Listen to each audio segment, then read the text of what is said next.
Olá, sejam bem-vindos ao Relativo, programa e podcast sobre o mundo da arte, entretenimento, autoconhecimento e outras coisas intrigantes. Eu sou o Matheus, professor de História da Arte e especialista em semiótica e colunista, e seria o seu host, entrevistador e ensaísta aqui toda semana. Hoje, diferente dos últimos programas, o que você vai escutar é um pequeno ensaio meu, particular, que fiz durante um trânsito dentro do carro, e por causa disso vocês vão ouvir alguns ruídos, barulhos de motor e assim por diante. Resolvi disponibilizar esse conteúdo de forma crua mesmo, que é a maneira como eu penso, a maneira como eu registro os meus pensamentos, de forma honesta, errando, aprendendo e tentando investigar os assuntos que me são importantes, como no caso de hoje sobre cultura, leitura, mundo, indivíduo e assim por diante. Espero que gostem. Repito, vocês vão encontrar alguns pequenos barulhos e, assim como sempre, ao final, espero que tenham críticas, sugestões e opiniões e estarei aqui disponível para escutar todos vocês. Bom programa. Estritamente falando, uma das perguntas mais difíceis, na minha opinião, é responder o que é cultura, ou para que serve cultura, ou a importância da leitura, a importância da arte. Dizem que uma das melhores técnicas para comprovar se o teu conhecimento está funcionando é tu conseguir explicar uma teoria complexa a uma criança. Porque uma vez que você conseguiu simplificar uma teoria complexa, significa que você ordenou de forma correta e perfeita esse estudo, né? Explicar o que é a alegoria da caverna de Platão, explicar enfim, uma outra filosofia qualquer. Mas isso, depois de adulto, começa a ficar claro pra gente. Mas como convencer alguém que nunca viu prazer na leitura, nunca viu prazer na abstração, nunca viu prazer numa visita turística? Porque se tu for comparar a ordem desses prazeres, eles são muito mais sutis do que o prazer de usar droga, do que o prazer de relacionar-se sexualmente, do prazer de uma balada, né, de sair para comer um bolo. É inegável, é a carne em atuação. E é um pouco sobre isso que eu quero trazer aqui hoje. Tem um filósofo chamado Schiller, num livro fantástico chamado A Educação do Homem numa série de cartas, que ele troca palavras com o Goethe, né? São alemães. Dois filósofos da Alemanha.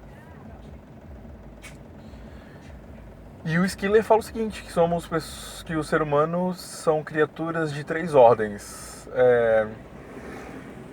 A ordem bestial, o que ele chama de ordem da natureza, a ordem da contemplação, o que ele chama de ordem estética, e a ordem da organização, que ele chama de ordem moral. Natureza, estética e moral. A natureza, segundo ele, que é a primeira ordem e a de acesso total a todos aqui, é porque nós somos seres de sentido, né? Nós sentimos as coisas com os cinco sentidos, o tato, paladar, etc, etc. São acessos primários, primeiros, fundamentais, claro. Inclusive, sem eles, algumas obras de estética, inclusive, ficam inacessíveis. E é muito fácil, porque uma vez que somos naturais da primeira ordem, natureza bestial, a gente, segundo ele, é mundo. O que seria ser mundo? Significa que você age no ciclo previsto das coisas. Você é previsível.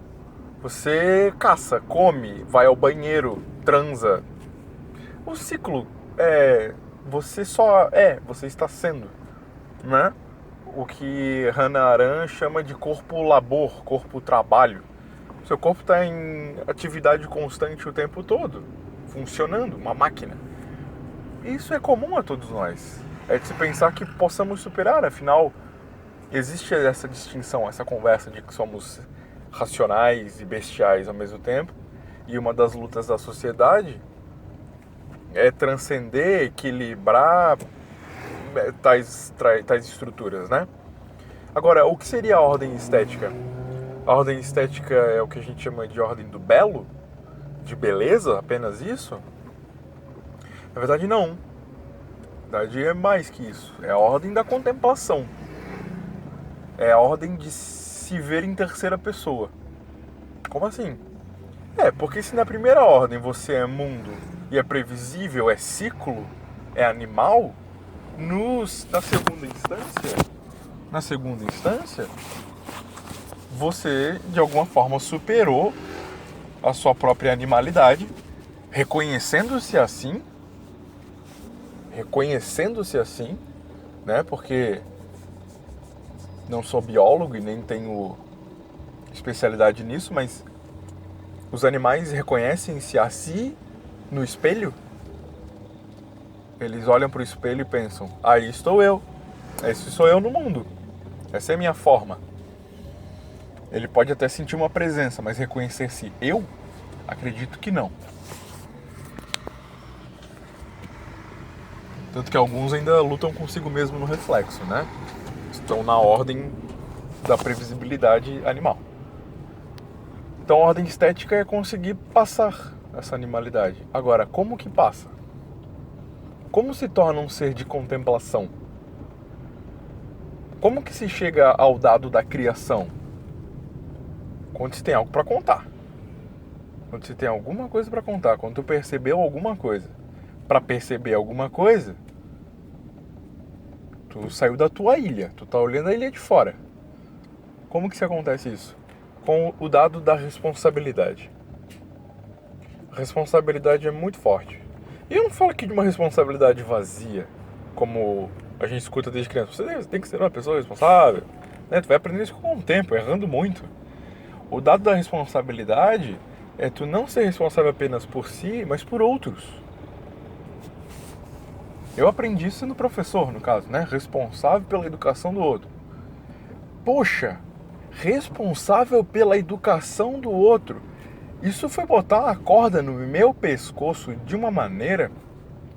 Porque enquanto eu, animal, dependia exclusivamente de mim ser defecante, né? Desculpa, mas... Tá aí a vida, né? Agora, no exato momento que me deram certa liderança, eu entendi o que essas palavras quiseram dizer, o que essas palavras pretendiam dizer. Responsabilidade.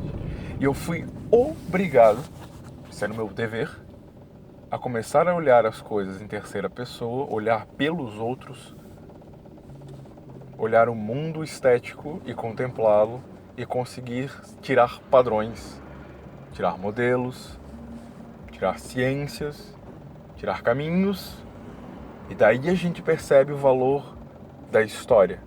Não da disciplina da história, mas da história artística. Por que a gente vê filme? Por que a gente lê romance? Por que a gente vê novela? Por que a gente lê gibi? Música? Porque é bom, né? Certo? É bom. Mas se a gente pegar a pré-história e lembrarmos daquelas figuras das cavernas, as ditas artes rupestres, né? Rupi é pedra em latim, né? Arte da pedra.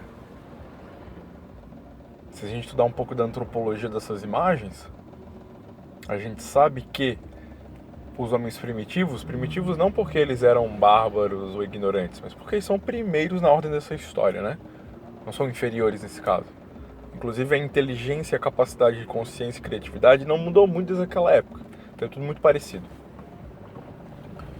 Essas artes rupestres, esses bisões, bois na parede, vacas, animais, tribos, tinham uma utilidade. Representavam o exercício mágico, às vezes de praticar contra o animal que você quer batalhar. Afinal, pense em cair no soco contra um boi. Eu não sei se é fácil. Então as imagens tinham uma espécie de prática, treinamento, enlaçamento, feitiçamento, né? Contavam uma história, era uma espécie de jornal mágico, previsão de notícia, para deixar um ritual, para deixar um porquê. Então tinha uma utilidade. Então veja, passado o tempo, aqui a gente está na ordem da contemplação estética, né? Passado o tempo, o artista é uma pessoa que dá um passo para trás. Ele olha as coisas de longe, em silêncio, percebe, dá um passo para trás, abstrai. O que é abstrair? É olhar, internalizar, ruminar e devolver. Não é só receber. Então, em toda essa ordem da contemplação estética, mudou-se as teorias de mundo, por isso visões de mundo. Porque se tem visões de mundo, são diversas visões de um mundo que é único, imutável, e as pessoas é que mudam ou esse mundo muda? Qual é a resposta para isso? O mundo é um só e sempre será? Ou não? De qualquer forma, as visões de mundo que mudaram, porque mudaram por causa de pessoas, que é o que a gente acredita muda a ordem do que a gente vê no mundo, né? Tá dentro de nós. Um cara chamado Oscar Wilde, que escreveu O Retrato de Dorian Gray, finíssimo livro, né? Não de tamanho, mas de conteúdo. Finíssimo. E cabe muito ao período atual, né? Em resumo, O Retrato de Dorian Gray fala desse cara vaidoso, né? Percebe-se vaidoso. Tem um retrato dele, de um pintor famoso. E a beleza dele é conservada, enquanto tudo aquilo que ele faz de mal apodrece o quadro. O quadro é uma espécie de receptáculo para as coisas ruins que ele faz. E ao final da história, o quadro ele tá horrível, né? O retrato do quadro é um monstro, enquanto que o Dorian Gray ainda está impecável, né? Mas aquilo fala da alma dele, das ações dele.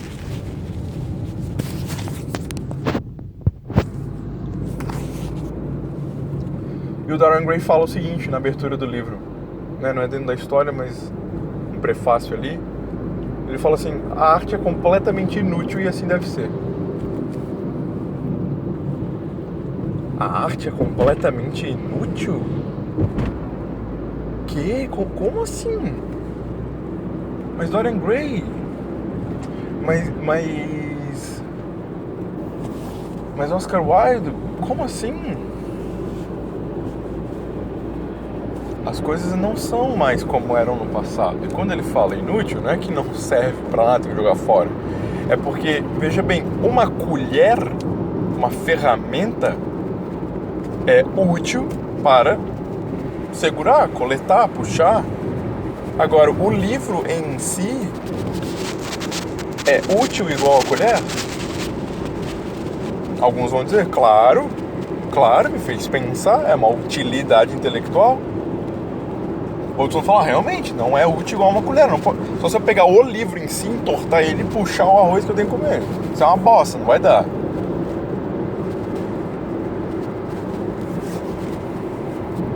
Mais tarde... Então o grau da estética é esse, da contemplação. Ela muda. Responsabilidade pelos outros. Mas esse não é o único meio de aderir responsabilidade. Não é. A nossa sociedade se vê cingida. A palavra bonita, né? Cingida, ruptura, quebra. Por quê? Porque a gente não tem mais uma teoria de mundo só. Não tem. Né? O Nietzsche falou um tempo atrás, Deus está morto. O que isso quer dizer? Não temos mais uma figura fundante que enlaça tudo. Tem a ciência. A ciência para alguns é o novo Deus, inclusive. Para outros é a superstição, para outros é a própria arte. Cingido. Visão de mundos diferentíssimas. Por isso que dá treta.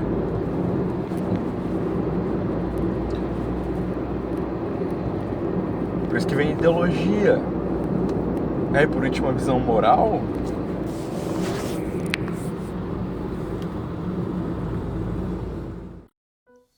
Bom, deu para perceber que são pensamentos quase que episódicos que eu tive.